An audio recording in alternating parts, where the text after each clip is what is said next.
name's Marty. I use they, them pronouns, and today I'm going to teach you how to make soda bread. Soda bread is an Irish type of bread. My family is part Irish, so I make it every St. Patrick's Day. I pretty much have the exact same phone conversation every year with my grandmother where she asks what I'm doing for St. Patrick's Day, and I tell her I'm making soda bread, and she says, why? Because not everybody likes soda bread. It definitely has a strong taste, and we're going to talk about that more when we talk about ingredients, but it's pretty good with like soups that you can scoop it in. It's pretty tasty with jelly. It's pretty tasty with like butter on it, but it's not necessarily a bread that you'd sit and like munch on for the flavor of the bread itself. So yeah, that being said, it's a pretty strong bread. It's got a pretty strong, dense structure to it, so it's good for eating with other things. So we're gonna get started. The first thing you want to do is wash your hands. It's a bread recipe, so we're going to be getting in there with our hands, but you always want to wash them no matter what. Anyway, second thing, you're going to preheat your oven to 450 degrees Fahrenheit, which is pretty hot. And when we start getting the bread into the oven itself, we'll talk a little more about the temperature because you're going to do something kind of funky where you're going to change it halfway through. But today, this recipe, we are going to measure by weight, which I've talked about a little bit in the past, that I like measuring by weight because it's pretty foolproof compared to measuring by volume, which is measuring cups. I'm probably going to do a video about that later this week, kind of showing the difference between the reliability with both of those. So that being said, I have a scale that I'm going to use to weigh my ingredients. If you don't have a scale, if you don't want to measure for weight, whatever, I am going to include the volume measurements, so how many cups, how many teaspoons, in the description of the video. But we're going to get right into it. So if you have a scale, the first thing you're going to have to do is zero it out, which means accounting for the weight of the bowl, so you don't have to do a bunch of math every time. So I'm going to put my bowl right on the scale, so it's nice and in there, and I'm going to turn it on. So tare is another word for zeroing it out. So I'm going to hit that, and see, so then if I take it off, it's going to tell me how much the bowl weighed. So see, zero with that on, with it off, it measures it like that, which is pretty helpful. So all the measurements for this recipe are in grams. My scale has different units, so I can do like pounds, ounces, milliliters, grams. Everything for this recipe is in grams. So first thing we're going to measure is bread, so it's got flour. And we're going to need 450 grams of flour, which is a lot. So we're just going to start putting that in there. And yeah, you can see even how it's already going up. That's 64. It's 112. We're going all the way to 450. 176. 239. 278. We're going to be here in a minute. It's fine.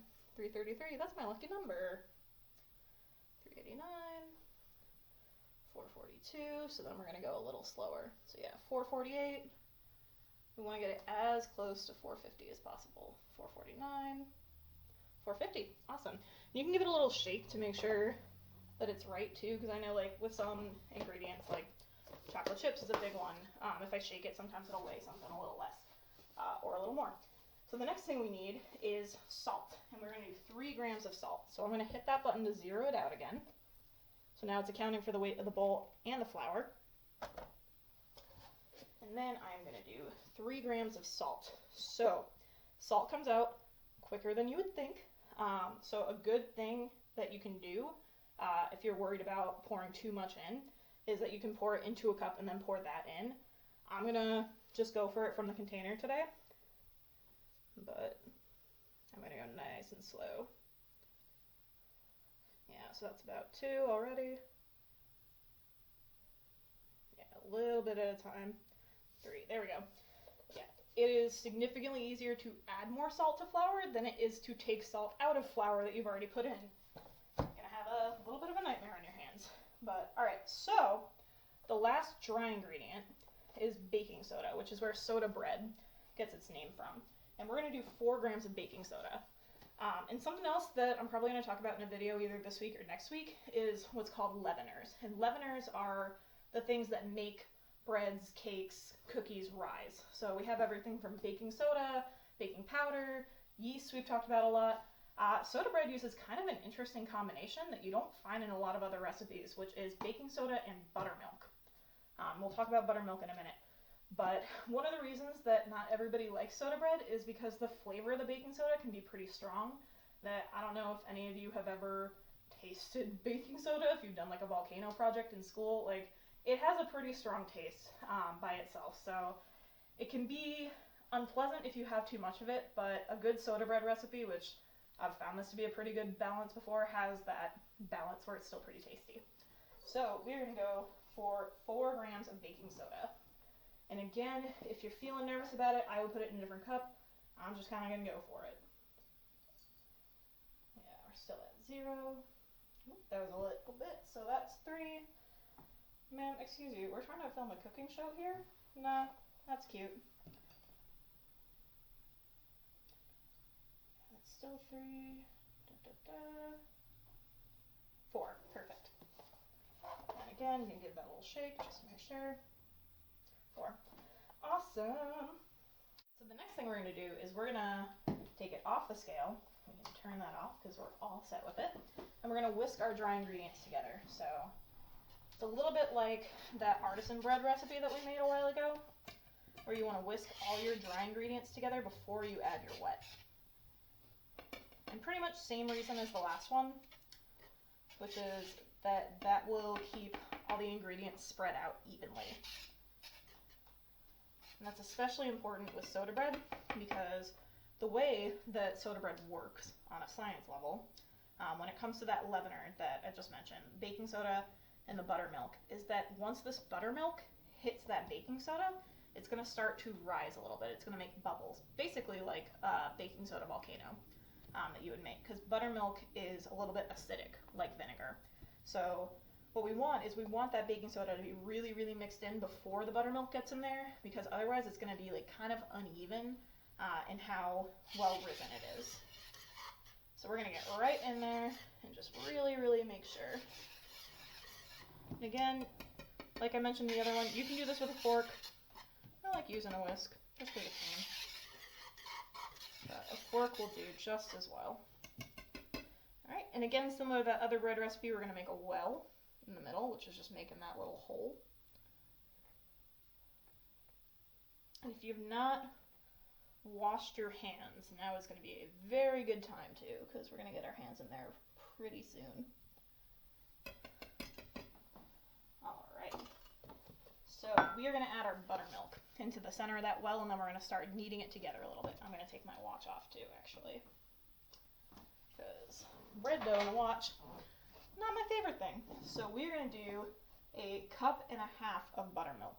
So again, we have 450 grams of flour, 3 grams of salt, 4 grams of baking soda, and 1.5 cups of buttermilk. I'm going to shake it up just a little bit, just to make sure it's fine.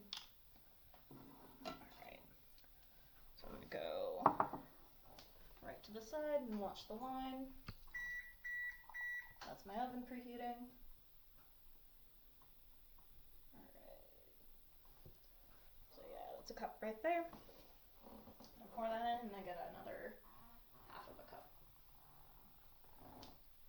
Yeah, again, right into that well in the center. We're going to do another 1/2.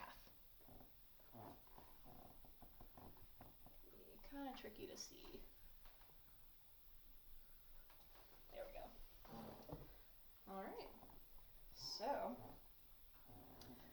if you want, you can do what I'm going to do, which is start with a spoon and then get your hands in there. I know my hands are going to get messy, but I like to, you know, minimize the mess just a little bit. I'm a little fancy like that.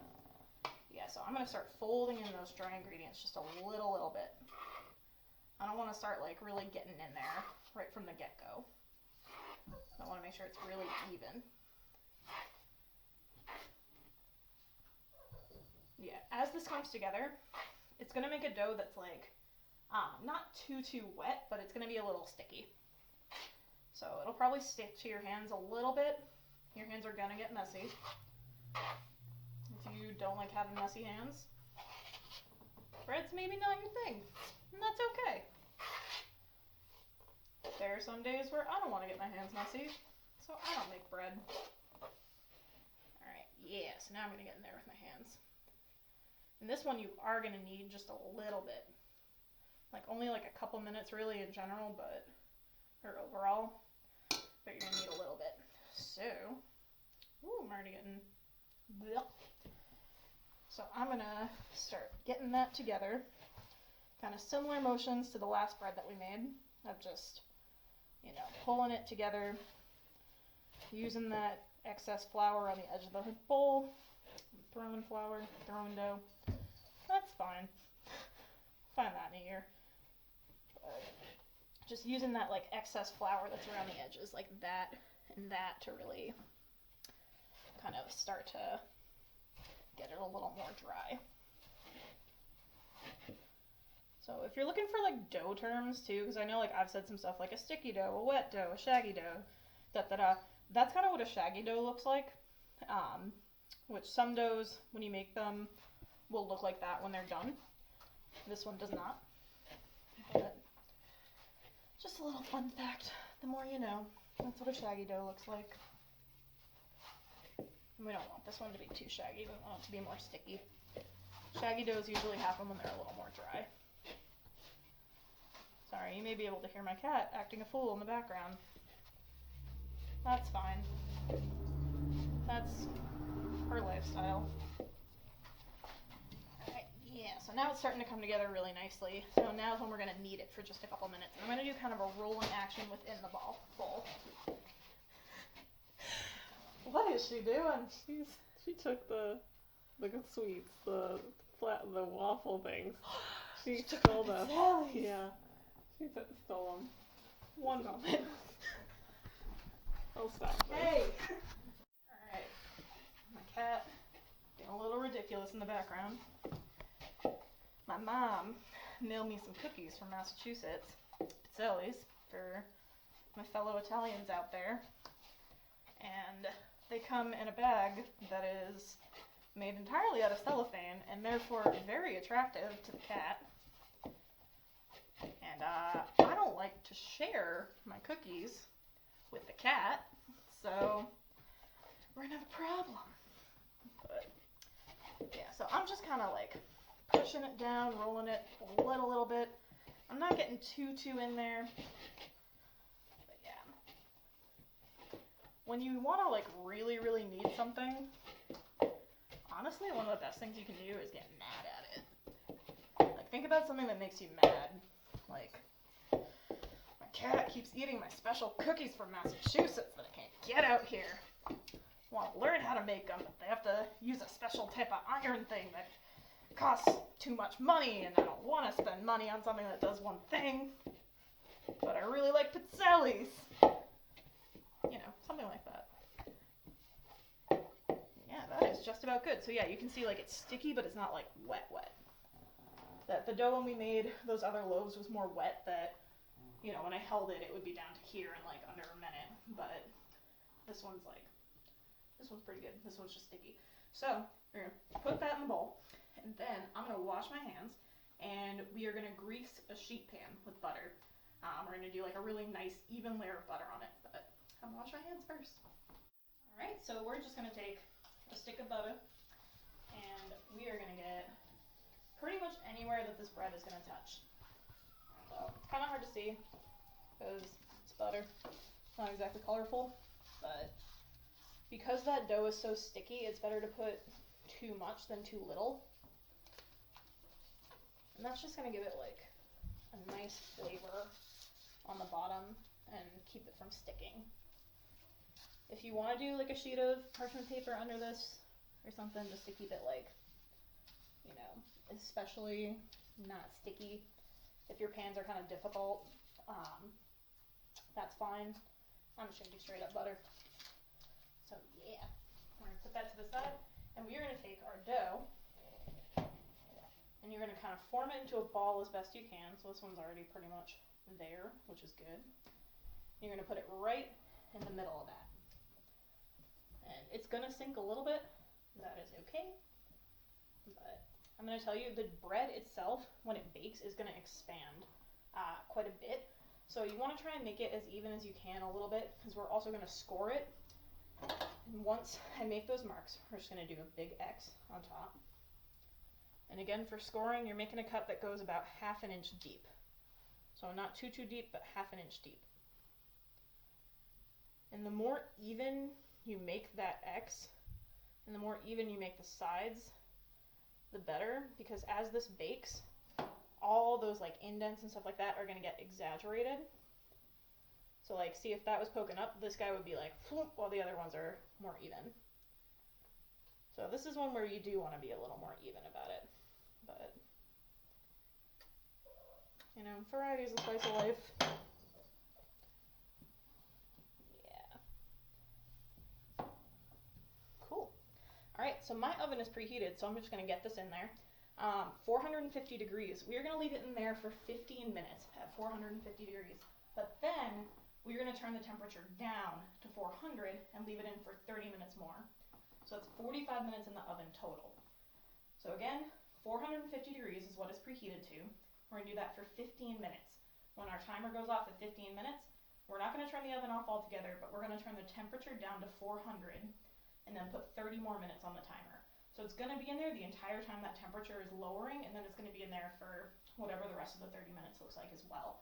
And that's because we want to get a good crust on the outside for this one, but if we leave it at 450 the entire time, the crust is going to burn while the inside is going to still be kind of raw if we did it for too short, or the whole thing will be burnt. So again, 450 for 15 minutes. When the timer goes off, you're going to put it down to 400 and put it in for 30 minutes. So 45 minutes total. All right, our timer just went off for our soda bread. We're just going to slide it on out. And oh my gosh, it looks so good. Oh my gosh, perfect. So yeah, so you can see where earlier I was saying that, you know, it's going to split pretty intensely. It's going to grow pretty much anywhere that there's those peaks or those cracks. You can see where this one kind of did branch off a little bit, because that side of the X was definitely deeper than that side. That's fine. Soda bread, honestly, I found that like the uglier the soda bread looks, the tastier it is. I think that variety really helps a lot. But yeah, we're going to let that cool, because it's still super, super hot. But whenever it's ready, you can eat it with soups, you can spread jam on it, you can spread butter on it, pretty much whatever you want. But we're going to give that a minute to cool. All right, so it's just about cool enough to dig into. I'm just going to kind of break that side off. Oh, yes. So yeah, you can see those layers. Again, it's a little more dense than the last bread that we made, so it doesn't necessarily have those big air pockets, and that's fine. The buttermilk and the baking soda, when they react to make the rise, it doesn't really make like big, big pockets or anything like that. But I am going to take a little chunk off. I don't want that much. But I'm going to take a little chunk off. I'm going to spread myself some butter on it. Gently and carefully. And all right. Erin, go bragh. That is how you make soda bread.